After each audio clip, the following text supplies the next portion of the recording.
everyone, what's up? My name's Frost Giant. Welcome back to another deck profile in which we are going to look at the Fire Kings. So let's jump right into this.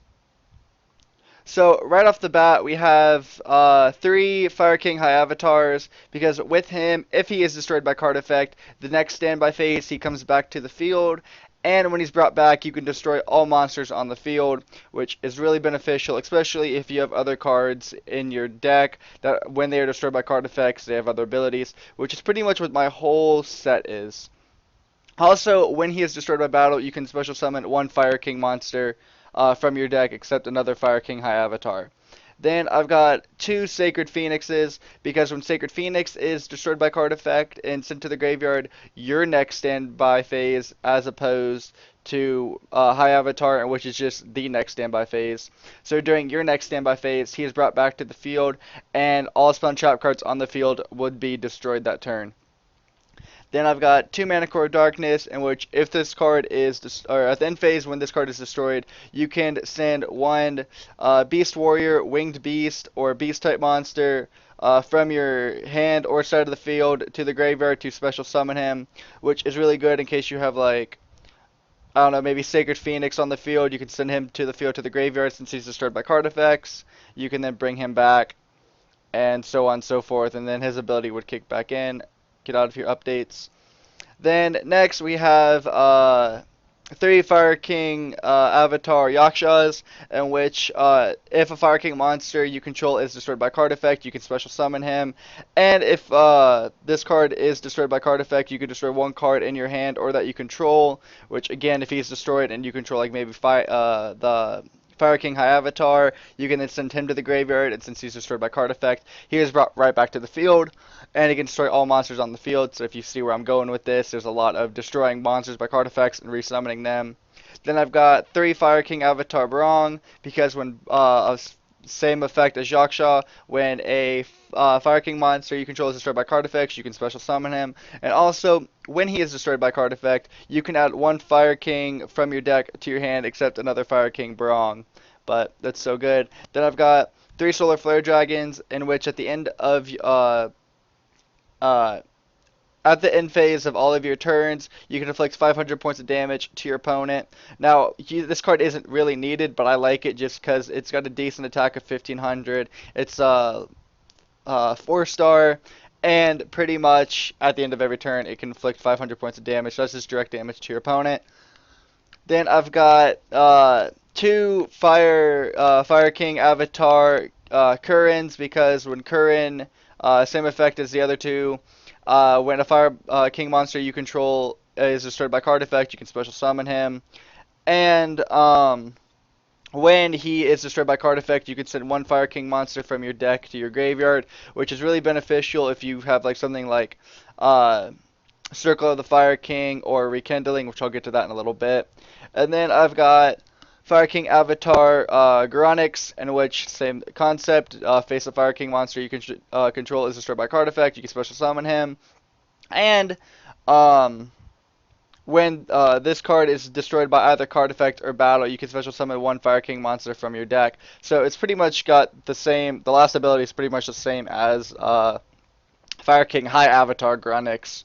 So then I've got one Raigeki, because obviously destroy your opponent's monsters, but then again, he can do that single-handedly. Onslaught of the Fire King, I've got two of them, for which if you control no monsters, you can special summon one Winged Beast, Beast Warrior, or Beast Monster from your hand. It is destroyed at the end of the turn, and while on the field, its effects are negated, but say you get like Fire King summoned, then you can then send him to the graveyard, and since he's destroyed, he gets brought back, and you can annihilate the field again. Or if there's a lot of spell and trap cards and you're afraid of your opponent's back row, you can always do the same thing with Sacred Phoenix. Then I've got two Dark Holes, because it's a card effect, and it can destroy all monsters, so in case you want to get like these two off the field, you can then special summon them. Rekindling, allowing you to special summon as many monsters with 200 defense, such as 1, 2, like I've got these three here, these three, and then these two. And you can special summon as many of them as you possibly can. But at the end of the turn, they are banished. But I like to use them. If I do bring them back, I mainly use them as XYZ materials. So I normally have a decent amount of level 4s. So always be prepared for that. Then I've got 3 Circle of the Fire Kings, in which you can send 1 fire monster you control to the graveyard to special summon 1 Fire King, or not Fire King, but just 1 fire monster in general from the graveyard to the field, which is really good in case you want to like summon, I don't know, maybe Solar Flare Dragon, end your turn, inflict 500, and you could have sent maybe Fire King High Avatar to the graveyard, in which you would come back the very next turn to destroy all cards on the field. So there's several different ways you could play that. Then I've got Fire Formation Tensu, in which you can normal summon 1 additional Beast Warrior monster on the field. And you can only use that once per turn. And all of Beast Warrior monsters gain 100, which isn't really good. But like I said, if you need like a quick tribute for these monsters, or you want to XYZ summon with something, then by all means go for it. But that's why I only really have 1 of him. I've got 2 Molten Destructions, just because they are a field spell, and all fire monsters gain 500 attack, but they lose 400 defense, but still more firepower to them, no pun intended. Then I got Fire King Island, in which you can do one of the effects, which is during your main phase you can destroy 1 monster in your hand or you control, and if you do, add 1 Fire King monster from your deck to your hand, which is good to, like, maybe he's on the field, destroy it, and add another one, its effect kicks in. Or if you control no monsters, you can special summon 1 Fire Winged Beast type monster from your hand, so it's really easy to get him on the field. Then we also know Bottomless Trap Hole, you can destroy your opponent, banish your opponent's monsters, which are 1500 or more if they summon it, which is good against pendulum monsters. Then you have 2 Emir Forces, then 2 Backfires, in which every fire monster that is destroyed, you inflict 500 points of damage to your opponent, which if you do this right, there's going to be a lot of fire monsters getting destroyed. And then I've got Ocean Ablaze, for which if you control a level 7 or higher water or fire monster, you apply the different effect. But with fire, you destroy 1 monster on the field, and then if you have any cards in your hand, discard 1 to the graveyard, which is good in case your opponent has a stacked card. You can destroy it and say you want to send like him to the graveyard, and you have Circle of the Fire King, can always bring it right back. So there's so many different combinations you can do.